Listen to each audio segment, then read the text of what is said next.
Я гнал машину по шоссе навстречу дождливой осенней ночи. Осень в этом году выдалась жутко холодной, дороги уже покрылись наледью, поэтому ехать я старался как можно осторожнее, хоть и торопился домой. Шоссе на редкость было пустым, лишь отблески фар сверкали где-то вдали, и я прибавил скорость, наивно думая, что обойдется без происшествий. Это было моей фатальной ошибкой. Группа подростков выскочила на дорогу словно из ниоткуда. Я заметил их, когда до столкновения оставались считанные секунды, и их силуэты четко вырисовывались из пелены дождя. Но было слишком поздно. Я вывернул руль в отчаянной попытке никого не задеть, но не справился с управлением. Машину занесло. Я ничего не видел. Весь мир крутился, как в калейдоскопе. В памяти моей навсегда отпечатался стремительно приближающийся бетонный столб и последующий за ним страшный удар, погрузивший меня в непроглядную тьму. Когда я пришел в себя, я почувствовал под собой твердую и холодную поверхность. Я лежал на спине, и на лицо мое, ничем не прикрытое, падали сотни мелких колючих капелек воды. И я медленно открыл глаза и увидел над собой темное ночное небо, заволоченное тучами. С неба лился дождь. Тот самый дождь, ставший причиной аварии. Авария. Меня словно током ударило от нахлынувших воспоминаний. Я помнил все до мельчайших деталей, но совершенно не понимал, как я оказался здесь. В попытке встать я оперся на руки и ладонями почувствовал шероховатую поверхность асфальта. Неужели меня выбросило из машины через лобовое стекло? Но я не чувствовал боли. Я смотрел свое тело, но на нем не было ни царапин. Я был цел и невредим. А когда я поднялся на ноги в поисках своей машины, я не увидел ничего. Ничего, кроме плотной пелены дождя, скрывающей все вокруг. Мне стало не по себе. Это было вопреки всему, что я только знал. Это было противоестественно. Это было вне моего понимания. Я сделал пару робких шагов вперед, чувствуя, как холодные капли разбиваются о мое лицо. Потом пошел все увереннее и все быстрее, но впереди меня был только дождь, нескончаемым потоком лившийся с небес. Липкий страх, закравшийся в мою душу, плавно перетек в настоящую панику, охватившую все мое существо. Я стал метаться по кругу, словно загнанный зверь, но куда бы я ни пошел, везде меня встречал только ливень и ничего больше. Я сорвал голос, зовя на помощь, но никто так и не появился. Я был один, совершенно один, в этом мире, где балом правил дождь. Не знаю, сколько времени я скитался по этому мрачному, богом забытому месту. Я промок до нитки и от усталости еле переставлял ноги. Все переживания отошли на второй план, а все эмоции словно атрофировались. Я просто шел, потому что мог. Шел, потому что это единственное, что мне оставалось. Шел, не ведая куда, но отчетливо понимая, что только это может мне помочь. Но во мраке ночи сквозь пелену дождя я заметил что-то новое. Я заметил свет. Я прищурился, пытаясь рассмотреть его источник, и увидел уличный фонарь. Самый обычный уличный фонарь. Я кинулся со всех ног к этому предмету, что был крупицей привычного мне мира. Кинулся к этому свету, разгоняющему тьму вокруг. Кинулся, невзирая на усталость. А когда достиг его, остановился на самой грани света и тьмы. Я, не веря, смотрел на этот холодный электрический свет, такой приятный и родной, а потом протянул свою руку к нему и пальцами нарушил эту грань. По телу пробежала волна. Я едва сдерживался, чтобы не пустить слезу. Я вошел в этот круг света, спасаясь от холода и тьмы. Но вездесущий дождь настиг меня и там, в моем укромном, но таком ненадежном убежище. И непрекращающиеся потоки воды, смывавшие все на своем пути. И я сидел прямо на земле, прислонившись спиной к основанию фонаря, когда сквозь шелест дождя расслышал посторонние, но до боли знакомые звуки. Я обессиленно поднял голову, но разглядеть не удавалось ровным счетом ничего. Звуки не прекращались, и я весь обратился вслух, напряженно вслушиваясь в шум дождя. И я услышал голоса. Их было несколько. Они принадлежали разным людям и говорили об обыденных вещах. Я слышал девичий смех и шепот влюбленных. Я слышал разговор стариков, вспоминающих юность, и причитание мужчины, проклинающего дождь. Я слышал их тихие шаги по асфальту, слышал плавную езду автомобиля и визг тормозов. Я слышал привычные, порой раздражающие, но сейчас такие желанные звуки, окунался в них с головой, пытаясь стать их частью, а потом рискнул открыть глаза. Я увидел, как дождь вырисовывает контуры зданий, деревьев, прогуливающихся людей и проезжающих по мостовой машин. Казалось, будто они и впрямь все там, но невидимые, а дождь просто обтекает их, не в силах смыть своим бесконечным потоком. И я замер от изумления, когда контуры стали приобретать объем и цвет. Я видел свой привычный мир, такой близкий, но такой далекий.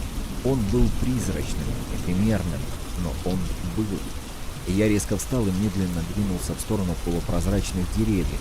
Их ветви раскачивались под порывами невидимого ветра, но стоило мне коснуться их, они исчезли, лопнули как мыльный пузырь, оставив после себя лишь пустое, нетронутое потоками воды пространство. Впрочем, этот противный дождь тут же смыл малейшее воспоминание о них. Я кинулся к людям. Я шел рядом с двумя парнями, но они не видели меня, как я не пытался указать им на свое присутствие. Я бегал от человека к человеку, тщетно пытаясь подать им хоть какой-нибудь знак. Никто не видел меня, словно я был призраком. А может, так оно и было? Что если я погиб в той аварии и теперь навсегда останусь наедине с собой и этим непрекращающимся сводящим с ума дождем? Где-то в глубине души я начал понимать, что нахожусь на грани двух миров и могу видеть оба, но для людских глаз я был невидим. Понурив голову, я вернулся в свое убежище, смотрел на отражение моего мира, на людей, живущих своей жизнью, и понимал, как хотел жить. Как хотел еще раз увидеть солнце, почувствовать его лучи на своем лице, как хотел коснуться живого человека и поговорить с ним, как хотел просто дышать этим особым земным воздухом и просто жить день за днем, не думая о смерти. Но она уже настигла меня, бросив страдать в этом бесконечно темном мире вечного дождя. В какой-то момент все стихло, но я еще мог видеть полупрозрачные силуэты, вырисовывавшиеся в этой нескончаемой пелене. А потом из глубины раздался нервный цокот каблучков, и я увидел проекцию молодой девушки. Она испуганно вжимала голову в плечи, беспокойно оглядывая улицу и быстрым шагом двигалась вперед. Когда она была достаточно близко, я увидел, как она прищурилась, вглядываясь в меня. Меня! Неужели она увидела меня? Я быстрым движением бросился к ней. Глаза ее округлились от ужаса. Она завопила и кинулась прочь. Я следовал за ней, попутно объясняя, кто я и что происходит. Я видел, она слышала меня. Она испуганно оглядывалась и прибавляла шаг, шепча про себя что-то. Я начал замечать, что контуры становятся все более размытыми с каждым шагом, словно я терял связь с внешним миром, поэтому я стал и еще настойчивее. И я боялся коснуться ее, ведь она могла исчезнуть, но она не слушала меня. Шепот ее становился все громче, и я понял, что она читала про себя молитву. Бесполезно следовать за ней, подумалось мне, и я был прав. Ощутив, что я отстал, что меня больше нет рядом, она кинулась со всех ног, будто за ней гнались адские псы, и ее поглотила пелена дождя. Проекция моего мира начала рушиться. Я видел, как чертов дождь смывает цвета и растворяет контуры. Мне было больно видеть, как он поглощает мой мир, пусть даже всего лишь его отражение. Я остервенело ударил по мощному потоку, не помня себя от злобы, а капли также упруго били меня по лицу. Я вернулся в свой круг света. Сидел там, придумывая, как можно вырваться отсюда. Все началось снова. Контуры, постепенно обретшие цвета, люди, улицы. Но этот город был мне незнаком. И снова тщетные попытки подать сигнал. Этот дождь словно издевался надо мной, показывая мне жизнь, которую я уже безнадежно утратил. Вскоре я перестал обращать внимание на меняющиеся города, страны, которые мне показывала эта непроглядная пелена.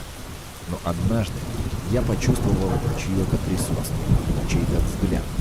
Я вертел головой из стороны в сторону, пока не увидел девичий силуэт. Тонкую полупрозрачную фигурку, сотканную из дождя. Она была не проекцией, нет. Она принадлежала этому миру. Она шла ко мне, рассекая сплошной поток воды, медленно ступала, незаметная для людей, и остановилась в шаге от меня. Полупрозрачный силуэт, состоящий из воды. Она выглядела словно невидимка, оказавшаяся под дождем. Угадывались контуры, но больше ничего. Впрочем, мне было достаточно и этого. Кто ты? Молчание. Где мы сейчас? И снова молчание. Ну давай же, ответь. Она лишь жестом приказала мне следовать за ней, а мне ничего не оставалось, кроме как подчиниться. Мы шли сквозь поток людей, не видящие и не ощущающие наше присутствие. И вскоре все это оказалось позади, и лишь проливной дождь окружал нас. Я задавал ей десятки вопросов о моем пребывании здесь, но в ответ получал лишь холодное безразличное молчание. А когда я спросил, куда мы идем, она остановилась, повернулась ко мне и, как мне показалось, посмотрела мне прямо в глаза. Мысли в моей голове спутались и пропали, оставив одну единственную. Мы пришли. Я осознал, что это был ее ответ. Ее ответ, прозвучавший прямо в моей голове, собранный из моих собственных мыслей. Я отшатнулся от нее, и в голове запульсировала новая мысль. Не бойся ее, она твой друг. Она разговаривала со мной посредством моих мыслей и ощущений, создавая иллюзию того, что мысли эти были мои собственные, что я сам подумал об этом, пришел к такому выводу, и я в испуге сделал несколько шагов назад. Но тут же на меня снизошло странное спокойствие, словно все так, как должно быть. Я понимал, что это действие ее слов, но поделать с этим ничего не мог. Где я? В мире, где балом правит дождь. Мне нравится так думать. Скажи мне, неважно, что думаю я, скажи мне правду. Она мне ни к чему. Кто ты? Посланник. Посланник кого или чего? Ответа я так и не дождался. И решил задать самый главный вопрос, хотя и сам знал на него ответ. Я умер? И вместо того, чтобы залезть в мою голову, посланник подошел ко мне и положил свою ладонь на мою грудь. Неожиданно сильная боль пронзила мое тело, заставляя пасть на колени и хватать ртом воздух. Чувства мои обострились. Я чувствовал дождь, хлеставший по лицу. Я чувствовал каждую каплю, которая вонзалась в мое тело. Чувствовал, насколько наэлектризованным был воздух вокруг. Слышал, как капли со свистом летят на землю и разбиваются об асфальт. Но самое главное, я почувствовал отсутствие чего-то важного, необходимого. Я понял простую истину. Я не слышал биения собственного сердца. Я был мертв. Мертв, а это место было моим личным адом. Когда я, потрясенный до глубины души, поднял на нее свой взгляд, она протянула мне свою руку. Я вложил в ее ладонь свою, чувствуя лишь упругий поток воды, и поднялся на ноги. И что теперь? Она указала рукой в сторону моего уличного фонаря, невесть как оказавшегося здесь и еще в самом начале моего пути. И единственная связь с моим миром, миром живых. Я видел, как моргал свет, и в душе зародилась тревога. Бежать. Если я успею, я спасен. Ноги сами понесли меня к моему лучику света в этом темном царстве. И я спотыкался, падал, но продолжал бежать. А посланник летел рядом со мной, растворившись в дожде и открывая путь для меня. Я мчался к фонарю, а свет в нем пропадал все чаще. Но я успевал. Уже перед ним я на секунду обернулся, чтобы поблагодарить ее, но рядом никого не было. Тогда я смело вступил в круг света. И я пришел в себя во всей полноте, ощутив боль израненного тела. Каждая клетка отзывалась болью, каждый вдох приносил страдания, но я чувствовал, как в груди разливается приятное тепло. И я слышал, как бьется мое сердце. Когда я открыл глаза, я увидел, что вокруг меня суетятся люди. Они положили мое изнемогающее тело на носилки, а на лицо налепили кислородную маску. Когда меня несли в карету скорой помощи, я бросил мимолетный взгляд на свою машину. Покореженный, бесформенный кусок металла на обочине дороги. И я скользнул глазами по улице и увидел вдалеке свет. Это был мой фонарь, мой маяк, спасший меня там, в мире, где балом правит дождь. А рядом я заметил полупрозрачный девичий силуэт, тотчас растворившийся в пелене нескончаемого водного потока, лившегося с неба.